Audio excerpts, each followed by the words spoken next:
Hello everyone, and thank you for joining me on another episode of Imprint Impressions RC. I'm currently getting comfortable at my workbench.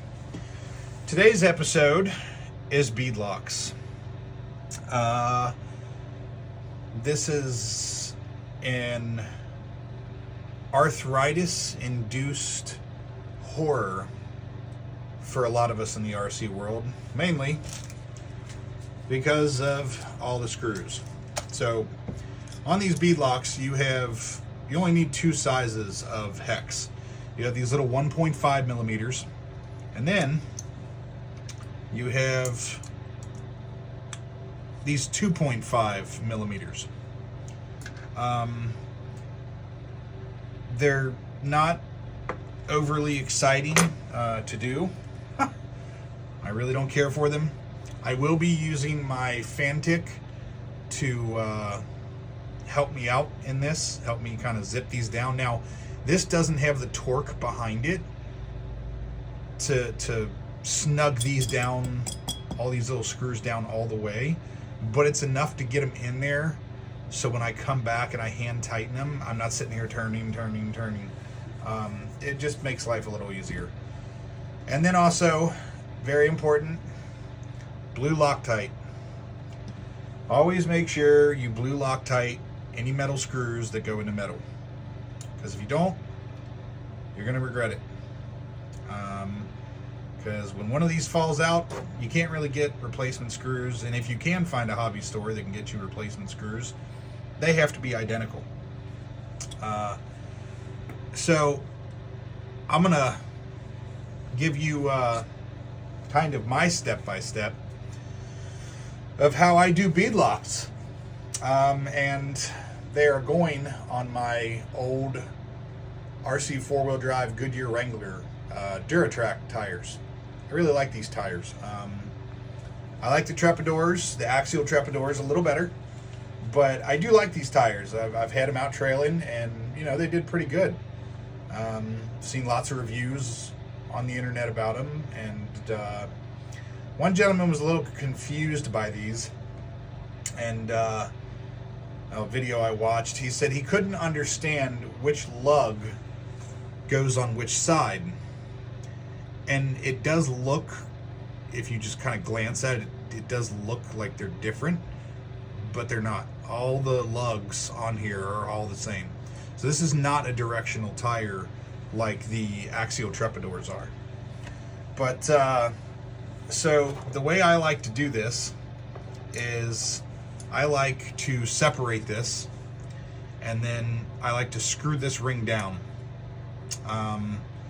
first, because I've showed you guys before how I can just set this whole piece in there, and then the only thing I got to screw down is 4 screws in the back side. So we're gonna open up all these little packets of screws. Now, you're going to see me just dump these into a big pile. The reason I'm comfortable doing that is because none of the screws are different. They're all the same size. They're either the big 2.5 millimeters or they're the small 1.5 millimeters. And these screws are not wheel specific. So it really doesn't matter what screw you put in what wheel. So it's easier to just dump them out in a big pile and pick them out as you go along. At least that's how it works for me, is it's just easier to do it that way.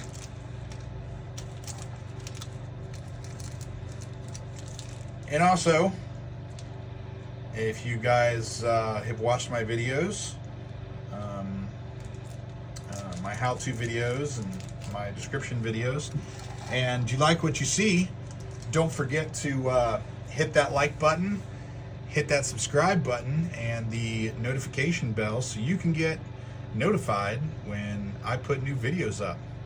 With that being said, let's go ahead and do the 1.5 millimeters around these outer rings here. And got our trusty Fantic And they put 2 in here right off the bat from the factory, and I take 1 out of each one because, wow, that one's really in there. Somebody just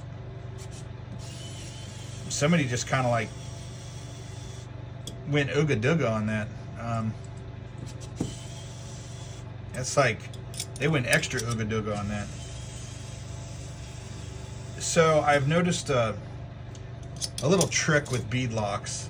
When you're tightening these rings, you don't have to go in a hex pattern for this. You don't have to go in a star pattern. It's not necessary. But one thing I have noticed is that when you go to do your first ring, your first screw, leave it loose and up, and then as you go around, tighten all of those so you remember exactly where you start, because once you get to this last one, you'll have to tighten it down. A lot of people sit there and get confused and then have to go back and figure out which one's tight, which one's not. So it's just something that makes it a little easier. But loosen that one, and all right. Well, I'm going to take one, and also we have these 2.5s on the back of each one that you also need to probably take out so you can separate these pieces, because if you don't, it's going to make life probably a little more difficult for you.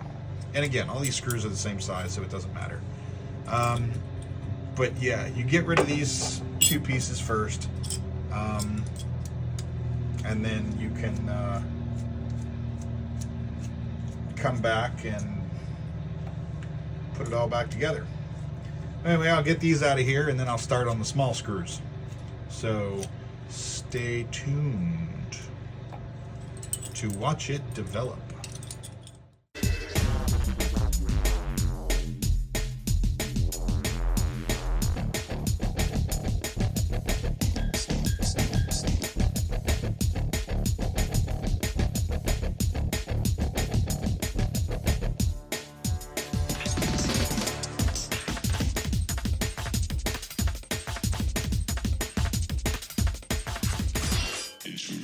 Identify yourself.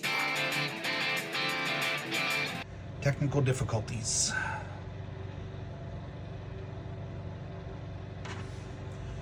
Right now, I was just trying to... That other one was a little difficult to get in, but it wasn't cross-threaded. So I was just trying to make sure that I have these holes lined up straight. Because if you don't, it makes life a little complicated.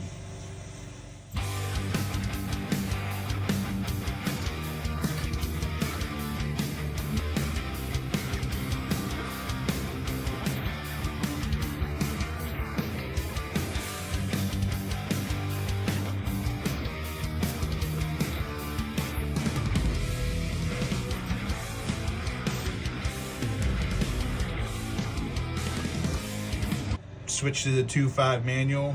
These folks, you will go in and manually tighten these down by hand in a star pattern, just like you would lugs on a car. These 4 that go in the back, you can't really tighten these in a star. I've explained that in one of my other videos. Now we have all those screws in. We're going to go ahead and mount this up to one of the tires.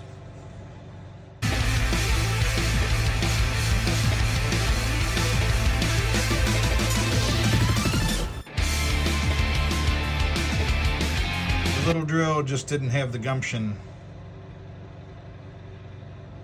to pull it off, so we're just going to do these by hand. It was not the little drill that could. And you don't want to tighten these all the way. Just get them in there, screw them in a little bit, and then you can come back and finish them off. You just want to get them started. You have to be very careful because beadlocks are aluminum. You will strip it. Bead looks clamped in there. Always double check your bead. These look good. Check that out, folks. Those are nice looking. I'm gonna go ahead, knock out the other 3, and get all 4 of these done. If you have any questions or comments, just list it below. That being said, folks, I'm going to go ahead and finish up these other 3, and we will call it a night. Welcome back, everybody. So, as I stated, I was going to do the other 3 tires, and I got them all put on, all 3 of them. So, killed the other one. This one's about dead. So burned through those batteries. And I actually had a screw that didn't even have threads on it. I'd put it in, and I'm just going and going and going and going, and I'm like, well, I guess the actual wheel is stripped out. So I pulled this out, and it's just a pin now. It doesn't even have any threads on it. So that was interesting. Had one of the wheels go in a little crooked. I think it was the last one I did. Yeah, it was the last one I did. The wheel went in a little bit crooked.